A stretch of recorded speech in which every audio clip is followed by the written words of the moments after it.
Pressure কুকারে একটু পানি হালকা গরম করে নেব। আজকে রান্না করব ডাল দিয়ে ডাটা। তারপরে ডালগুলা দিলাম গরম পানির মধ্যে।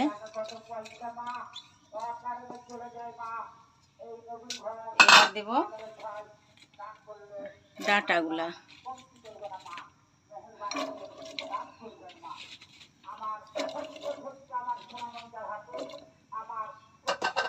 আর একটু দিলাম। তারপরে দেব কাঁচা মরিচ, একটু পেঁয়াজ কুচি, একটু রসুন বাটা, একটু দেব হলুদ গুঁড়া, এবার দেব একটু লবণ দিয়ে সিদ্ধ করে নেব।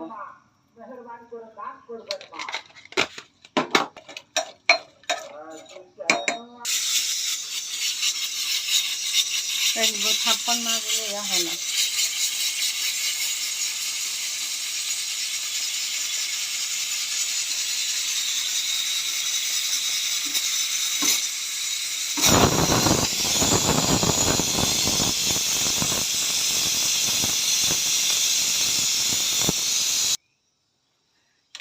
এখন ডাল আর ডাটা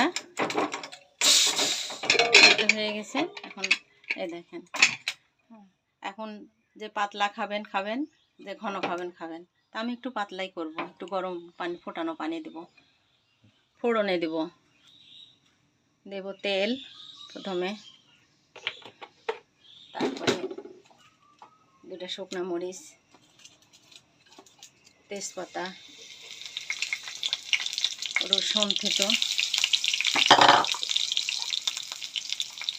পেঁয়াজ কুচি একটু ভাজা ভাজা করে নিব।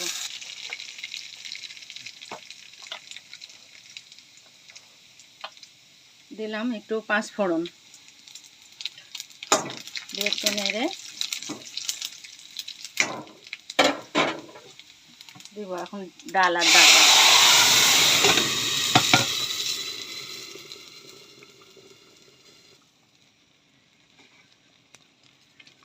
হ্যাঁ, ফোড়নে দিয়ে দিছি, এখন নামিয়ে নেব।